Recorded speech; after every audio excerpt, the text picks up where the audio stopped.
Mesdames et messieurs, je vous souhaite la bienvenue dans ce webinaire au sujet de contrôle de plausibilité des résultats. Je suis Carlos Martins et comme d'habitude, vous pouvez poser des questions à travers la fenêtre chat ou alors préférentiellement par email et je répondrai aussitôt que possible. Comme vous le savez tous, selon la norme SIA, nous devons vérifier et contrôler la plausibilité des résultats de l'analyse structurelle. Voilà. Maintenant, je vais ici ouvrir le modèle. Enfin, j'ai deux modèles. Celui-ci n'a pas été calculé, etc. On va voir les différentes astuces pour contrôler votre modèle. Une fois que vous avez fait le modèle, donc, je vous conseille à tous d'abord de contrôler vraiment étage à étage que tous les murs sont là, les piliers, etc. Tous les éléments porteurs sont là. Deuxièmement, aussi, contrôler toutes les épaisseurs, qu'elles sont justes et par rapport à ce que vous avez. Et aussi contrôler bien sûr toutes les charges.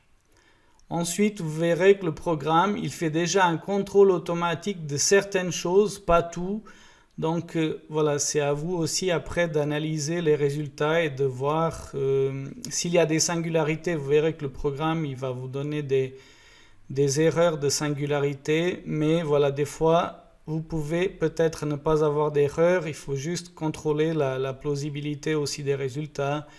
Et surtout, bien contrôler ce que vous avez introduit.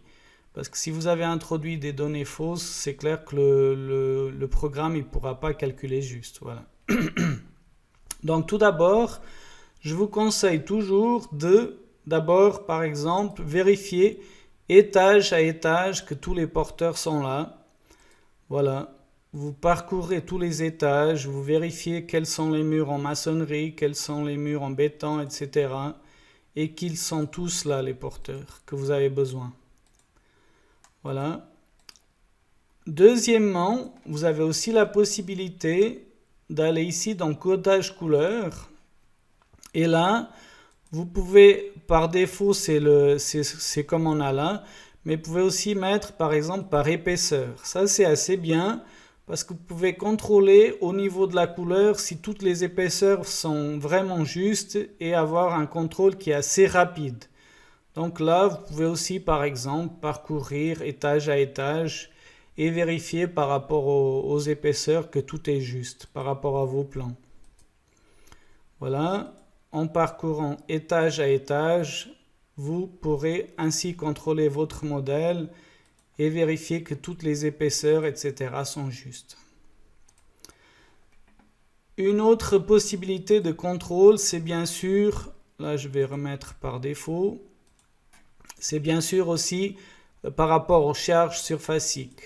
Vous pouvez faire un contrôle par rapport à la valeur de la charge, par exemple, là je vais juste mettre ça ainsi, et là je vais afficher une dalle par exemple.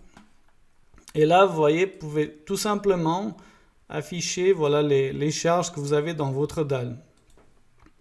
Et là, parcourir tout simplement, par exemple, les charges que vous avez. Ainsi, vous avez la couleur et le type de charge, la valeur de charge que vous avez. Ici, charge de balcon, etc. etc. Les charges d'escalier, pardon. Ensuite, vous avez aussi la possibilité encore, ici, dans codage couleur, de vérifier aussi l'intensité du groupe de charge. Et là, si on va par exemple ici, on voit l'intensité du groupe de charge, voilà, dans toutes les zones de votre immeuble. Ça, c'est un des contrôles, voilà, qui est assez important de faire. Donc, la structure, que tout va bien, les charges. Voilà, c'est un petit premier contrôle, on va dire, qualitatif. Ensuite, je reviens, pardon, c'est pas ça que je voulais ouvrir, je vais remettre comme j'avais avant. Voilà, et ici je mets tout mon bâtiment. Ensuite, là, j'ai déjà fait le maillage, mais on va calculer et vous verrez que le programme, avant de lancer le calcul, il analyse votre structure. Et s'il y a des choses qui ne passent pas dans son contrôle, il va vous donner des messages d'avertissement et il faudra les lire et essayer de trouver et corriger les problèmes que vous avez. Là, si on vient maintenant sur analyse statique linéaire, en cliquant ici, tout de suite, on a un message d'avertissement. Il nous dit que voilà, le programme contient 2 lignes avec rotule à toute surface connectée. Donc, si vous continuez, ces rotules seront supprimés. Sinon, ces éléments et nœuds resteront sélectionnés. Vous pouvez bien évidemment dire oui, mais vous ne savez pas exactement où il y avait ces rotules qu'il a supprimés.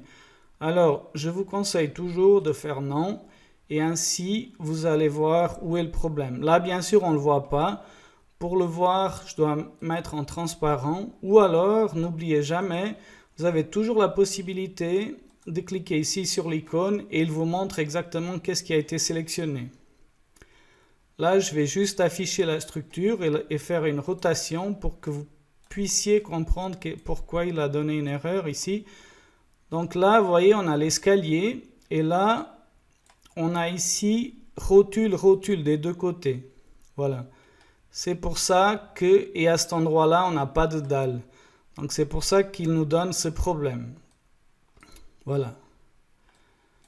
Maintenant, vous avez la possibilité, voilà, soit de redémarrer le calcul et donc à ce moment-là de continuer, il va vous effacer cette rotule, soit directement en appuyant sur Del, pardon, je dois ici, voilà, Delete, mais évidemment il faut que je sois sur élément, voilà, Delete, et là je vais tout simplement effacer les rotules de bord, je ne vais pas effacer le maillage, etc. Sinon après mon modèle il est plus conforme à ce que je veux. Donc là j'ai effacé ma rotule. Je peux maintenant tout simplement aller de nouveau sur statique. Là il me demande d'enregistrer bien sûr. Et là je refais le calcul. Là j'ai un autre message d'avertissement qui me dit donc ce projet contient un nœud où toutes les poutres de connexion sont articulées. Si vous annulez cette analyse, ces éléments resteront sélectionnés. Continuez l'analyse, non. Et là, automatiquement, il va nous montrer ici, vous voyez, un problème ici dans ce pilier. Bien sûr, vous pouvez toujours cliquer ici et voir juste l'élément qui pose problème. Mais là, je vais faire un zoom pour que vous puissiez comprendre quel est exactement le problème. Là, si vous voyez, ce nœud, il est au-dessus de la dalle. Donc, ça veut dire qu'il n'y a pas de nœud d'intersection entre la dalle et votre pilier. Donc, ici, en modélisant, j'ai laissé le pilier plus haut que la dalle et il n'y a pas de nœud d'intersection. Comment on peut le savoir aussi? Si on affiche le maillage, vous voyez, chaque fois qu'on a un nœud, le maillage doit passer par ce nœud. Ici, nous n'avons pas de maillage qui passe à ce nœud, donc voilà, c'est un problème. Ça veut dire qu'ici, la dalle, en fait, elle ne sera pas appuyée. Ça, c'est un des premiers problèmes. Le deuxième aussi, vous voyez ici que là aussi, le mur, il est au-dessus de la dalle. Un peu le même problème qu'ici. Et là, vous aurez aussi beaucoup plus de déformation dans cette dalle. Mais là, je ne vais rien corriger. Parce que justement, l'objectif, c'est qu'après, vous puissiez voir quels sont les problèmes. Et là, si vous voulez aussi contrôler au niveau géométrique, donc ici, vous voyez que la cote, elle est à 3,05 mètres, et alors que l'axe de la dalle, il est à 3 mètres. Donc, vous voyez, et là, de nouveau aussi pour ce mur, vous voyez, il est au-dessus de l'axe de la dalle. Donc, il n'y a pas d'appui, on va dire, donc, dans cette zone. Voilà. Maintenant, je vais tout simplement relancer le calcul de nouveau. Là, c'était pour vous expliquer la problématique qu'on a là, pourquoi on a ce message d'erreur. Et là, je relance le calcul. Et là, c'est le même message qu'on avait il y a quelques instants, mais là, je vais dire que je continue, voilà. Et ici, il me dit, dans 2 cas de charge, quelques éléments n'ont pas de poids propre. Si vous annulez cette analyse, ces éléments resteront sélectionnés. Interrompre l'analyse, on va dire oui. Et là, vous voyez, pour tous ces sommiers, donc, ici, on n'a pas mis le poids propre. Voilà. Là, je vais refaire, comme ça vous savez quel est exactement le problème. Là, je continue l'analyse. Ça, c'est le deuxième message qu'on a vu maintenant du poids propre, pardon. Et là, je fais interrompre l'analyse, non. Et j'ai un autre message d'attention. Donc, les poids propres, sont appliqués dans plus qu'un cas de charge. Arrêtez l'analyse et montrez une liste de ces cas de charge. Oui, on va arrêter pour savoir où sont les problèmes. Et là, vous voyez, il y a une fenêtre qui s'ouvre avec deux erreurs. Et là, on voit qu'ici, c'est normal d'avoir le poids propre dans G. Mais là, par contre, c'est pas normal d'avoir aussi le poids propre dans la surcharge. Donc, on a deux fois le poids propre d'un élément qui est dans les deux.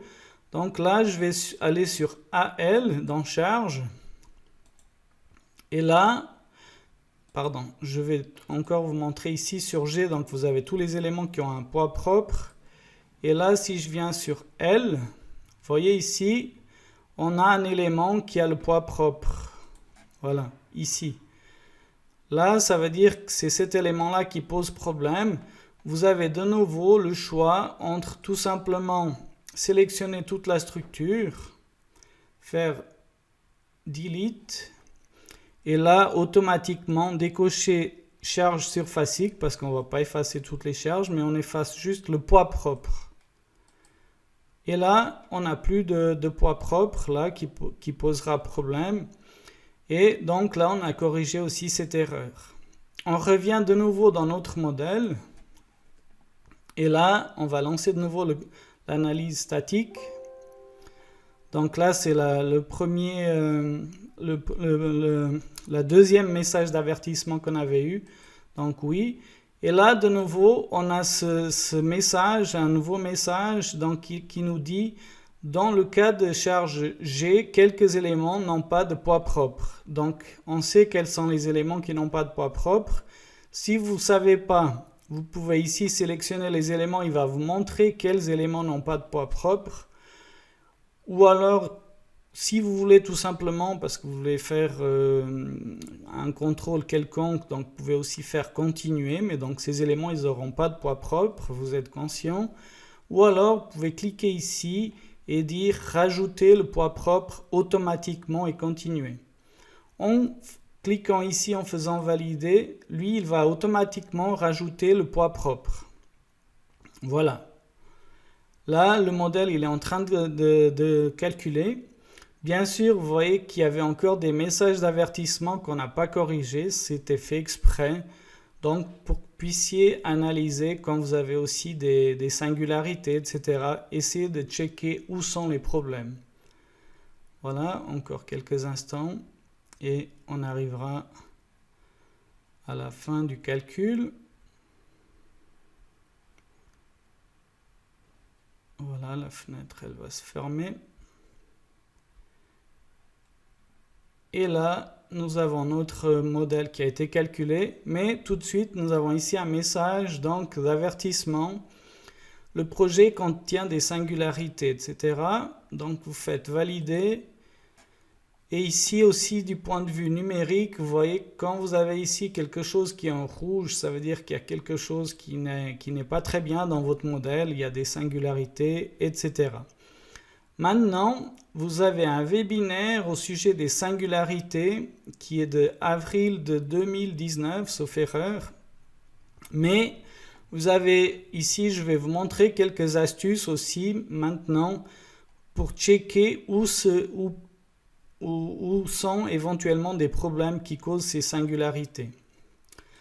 Là, par exemple, si je viens ici, et là, une des façons les plus simples de checker, c'est aussi de voir côté déformation. Là, je vais mettre par exemple le modèle solide. En checkant les déformations, vous pouvez repérer beaucoup de problèmes. Bien sûr, là, si vous ne mettez pas en déformé, là, c'est clair que c'est dur à repérer, mais je vous conseille d'activer le mode déformé. Ainsi, c'est beaucoup plus simple à voir les problèmes dans votre bâtiment ou structure. Bien sûr, plus vous augmentez ici le facteur d'échelle, plus vous aurez quelque chose d'un peu de visible. Mais là, on va laisser 2.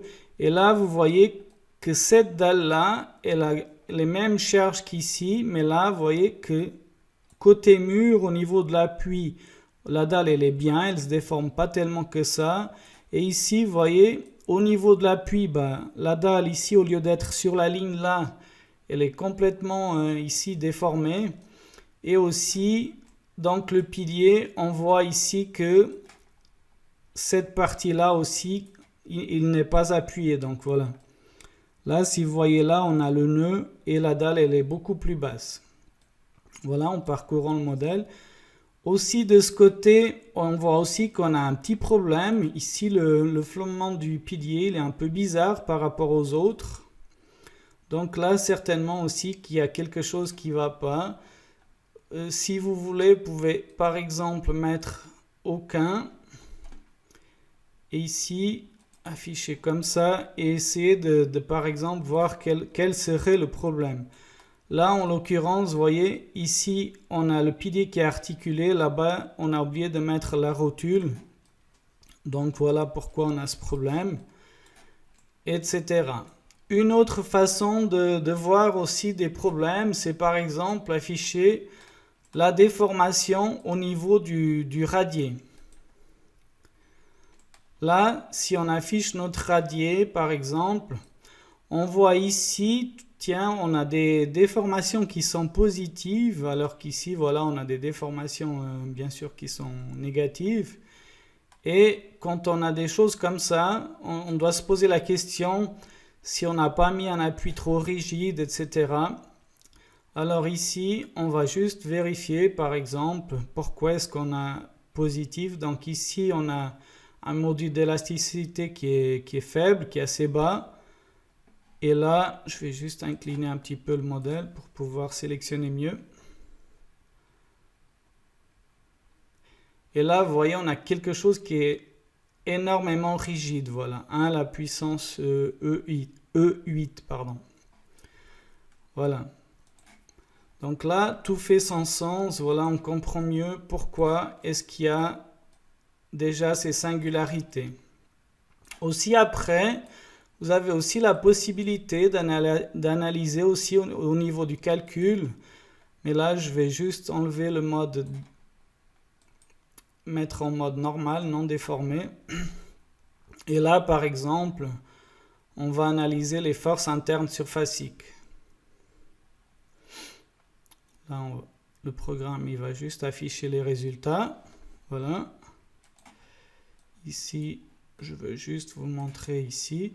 Donc ici aussi, au niveau de la plausibilité des résultats, tout me paraît plus ou moins juste. Mais, surtout ici, parce qu'on a le balcon, etc.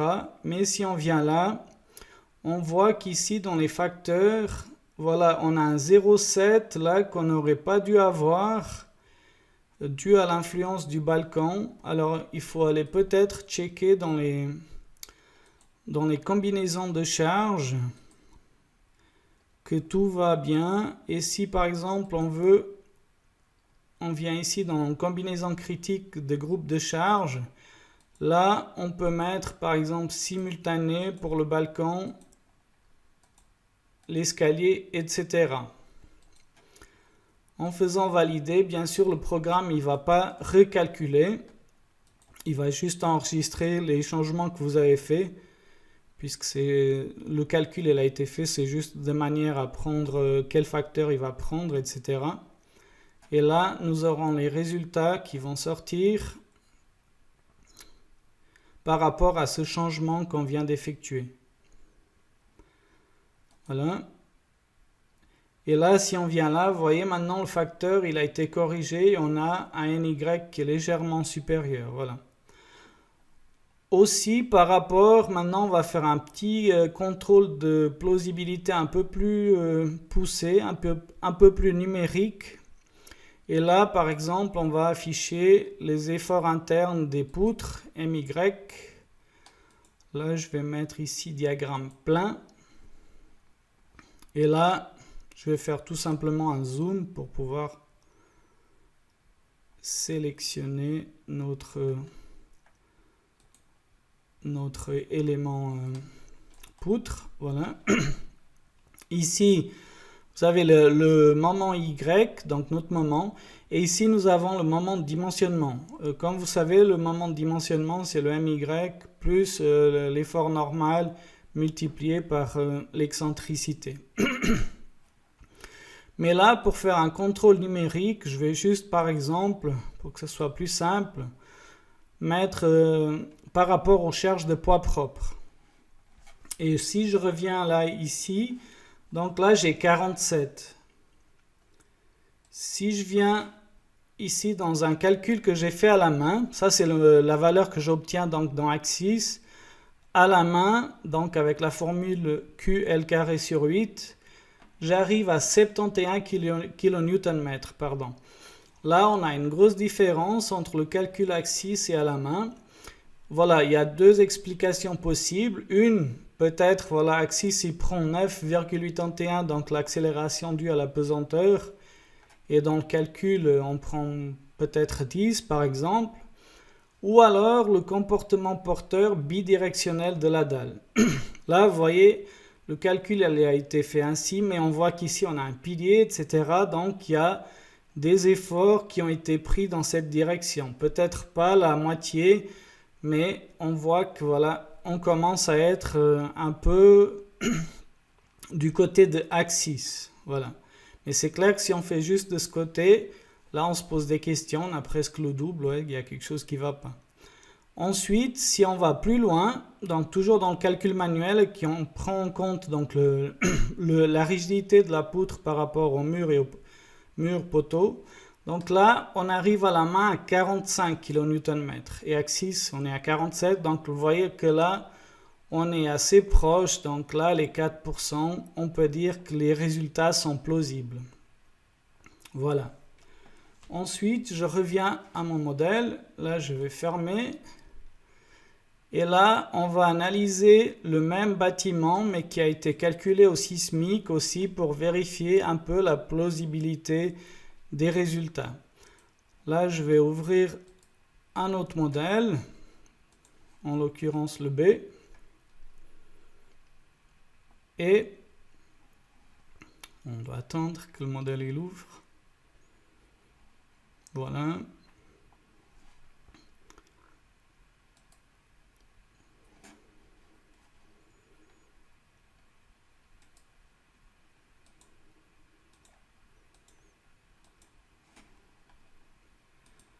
Alors, modèle solide. Ça c'est bon. Je dois aller dans oscillation. Voilà. Et là, j'affiche tout le modèle. Voilà. Ici, comme vous voyez, donc le modèle il a été calculé. Vous pouvez ici, par exemple, contrôler tous les modes. Donc là, on a le mode 1. Le mode 2, bien sûr, vous n'arrivez pas à voir. C'est ça que je dois aussi... C'est toujours bien si vous mettez en mode déformé pour voir exactement le comportement de votre bâtiment. Là, on revient en mode 1.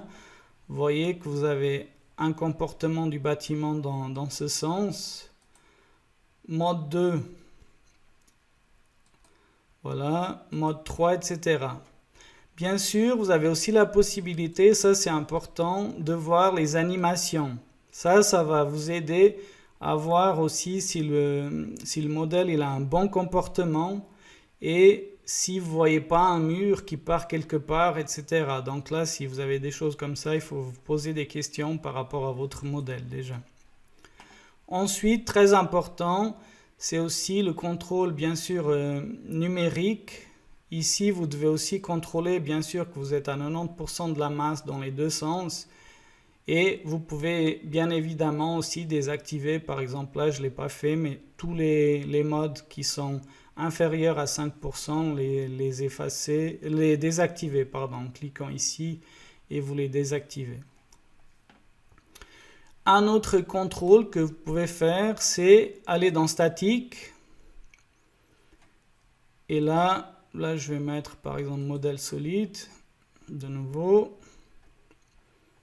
Et là, vous pouvez voir aussi les résultats du point de vue numérique, dans les résultats de point de vue numérique, là par exemple, on vient ici sur tableau et là on va afficher nos éléments de résultats. Voilà. Dans le modèle dans le premier modèle, j'ai oublié de vous mentionner aussi que vous avez la possibilité de voir ici dans les charges non équilibrées, voilà, s'il y a un problème au niveau des efforts verticaux, etc. La somme des efforts verticaux et aussi donc le centre de masse là, de votre bâtiment. Mais là, on va regarder ici la sensibilité sismique des étages. Là, très important, c'est ici vérifier voilà, que tout est bien aussi, les hauteurs, etc. Là, vous avez le coefficient de sensibilité au déplacement interétage. Ici, très important, vous avez la charge gravitationnelle totale à l'étage et au-dessus. Et là, vous avez le cisaillement sismique total de l'étage dans les directions X et Y. Bien sûr, ça c'est aussi très important, le VTOT sur PTOT. Donc là, c'est clair, il n'y a pas un pourcentage qu'on va dire c'est bon. Mais voilà, il faut avoir ici une régularité et que le pourcentage soit équivalent et pas très grand, on va dire. Donc jusqu'à 25% par là. Si vous avez des gros pourcentages, c'est qu'il y a peut-être des soucis. Et ainsi de suite. Là, vous avez bien sûr aussi donc le déplacement maximum entre les étages. Et ici, les coordonnées centre de gravité. Et ici, vous avez le centre de cisaillement. Voilà. Ça, c'est une des manières de contrôler votre modèle. Aussi, si vous venez là, par exemple, là, je vais enlever les résultats, aucun. Voilà, mais là je dois afficher les résultats, voilà, diagramme par exemple. Voilà. J'enlève ça. Donc, pour ma part, c'est ce que je voulais vous montrer, grosso modo. Donc, vous voyez que des fois, il suffit de petites choses pour repérer des problèmes et ainsi, voilà, éviter que les résultats ne soient pas tout à fait conforme à ce que l'on attendait. Voilà. Maintenant, je reviens à ma feuille Excel, à mon PDF, pardon. Comme d'habitude, vous pouvez vous abonner à notre page YouTube et ainsi vous recevrez des notifications, etc. Prochain webinaire, ce sera le 27 septembre. Très important, j'aimerais aussi pour cette année, pour la première fois, on va faire en Romandie, donc un software forum pour les romans qui se réalisera le 22 septembre à l'après-midi à Lausanne, à l'hôtel Alpha Palmier. Donc, je vous remercie de vous enregistrer et de participer à ce forum. Pour ma part, pour aujourd'hui, c'est tout. Alors, je vous remercie beaucoup et je vous souhaite un agréable après-midi et à très bientôt. Merci.